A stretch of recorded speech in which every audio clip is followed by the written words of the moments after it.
Okay, at last. This has taken a bit of setting up and digging out and what have you. Excuse me. It's not what you think. I just always have a froggy throat. This is a VR originally to Diane at Indigo Moon, who started the hashtag Show Me Your Mugs.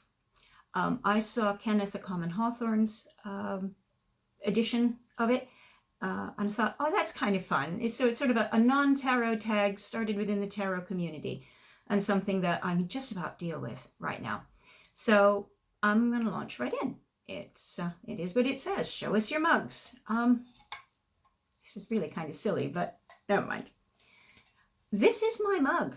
Hello. I like my hot coffee hot. So I have an insulated mug. I mean, it's actually one of these ones that it comes with a little plunger. And sorry, I was just glancing at an ambulance going by outside. That's kind of worrying. Glad it didn't stop here. So you put your coffee ground stuff in it and press it down like you would a cafetiere. But this is my everyday ugly coffee mug because I need it hot. Once it gets to a certain temperature, I can't be doing with it anymore. It's just disgusting. My husband can drink coffee stone cold, and that is just vile, but he can do it. On the other hand, sorry, I was kind of hoping this wouldn't happen, but obviously it is. What I generally, probably more often than hot coffee drink, is iced coffee. So technically, this is my mug for iced coffee. And what I love about this one is that I put 2 spoons of instant coffee, a spoon of sugar, a little bit of hot water to, and it's kind of agitated a bit to dissolve it. And then I fill it sort of like right to there with water. And then about a quarter of the way up the next diamond with evaporated milk.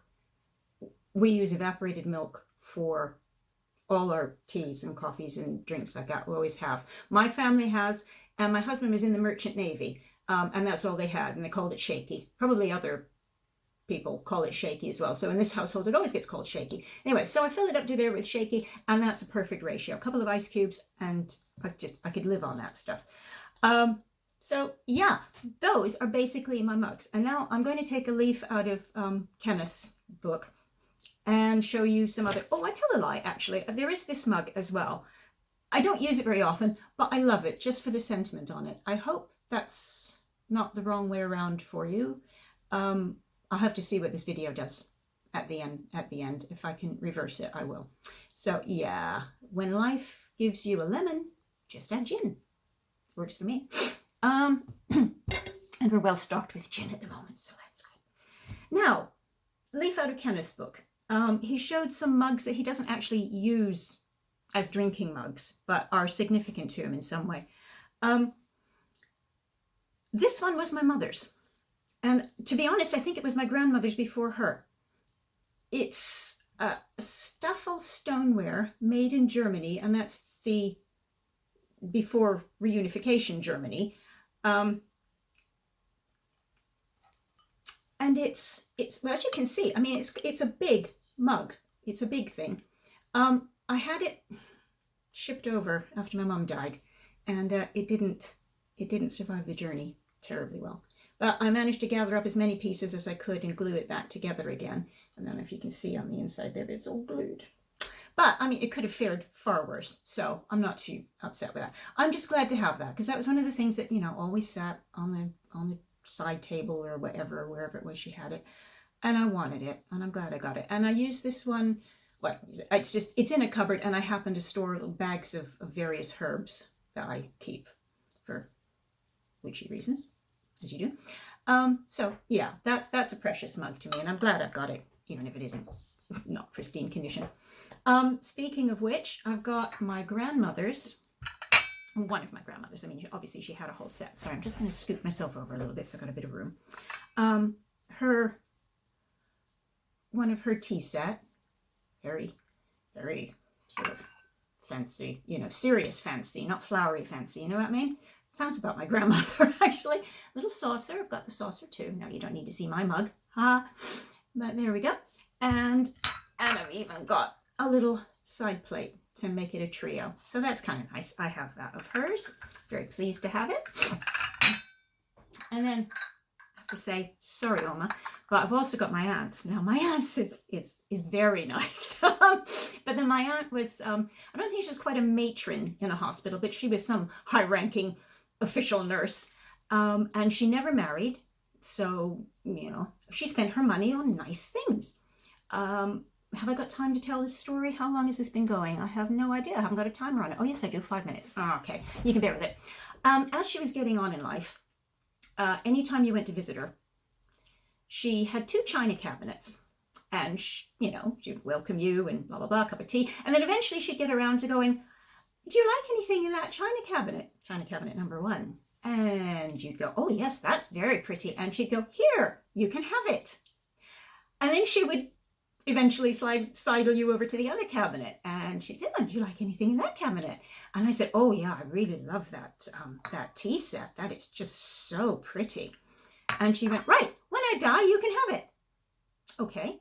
And what she used to do, sorry, people are walking by, walking dogs and what have you in their 1 hour of exercise a day. I hope he's not noticing me talking to my camera.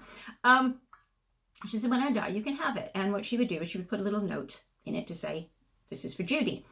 And then my aunt, when she died, got it to me. And it's beautiful. I mean, just the shape of it is just, the outside is very simple, except for that gilding. And that's all done by Handarbeit. But it's the insides. Look at those flowers. Aren't they beautiful? Look at that. And all that heavy gilding around the edges and on the handle. That's thick. That is. It's absolutely beautiful. And the saucer. Yeah, it's just so pretty. And I've got 2 of those. So I've got a little pair. I could never bring myself to use them, but they're just so beautiful. And they sit in my china cabinet now. So very, very happy to have them. And that's basically it. Except that when I was contemplating making this video, I thought, my dad's mug. Where's my dad's mug? I must have my dad's mug. I would have kept that, you know. And I'm thinking, it's not in my china cabinet. It's not in the other cabinet. Did I pack it away? I wouldn't have packed it away upstairs. I would have had it out somewhere. And I think what happened, because my mum died almost 20 years ago now. I think what happened is when I was kind of saying, I'm having that, I'm having that, I'm having that, it was all my mum's stuff. I looked at that mug and I thought, no, my brother should have my dad's mug. And I'm sure that's what I did with that. I'm going to have to check with him, but I'm sure that's what I did. And I'll describe it first.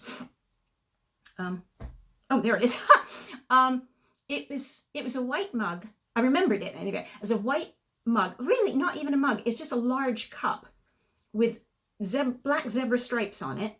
A swoosh of red paint on the handle, and I couldn't quite remember what the saucer was like.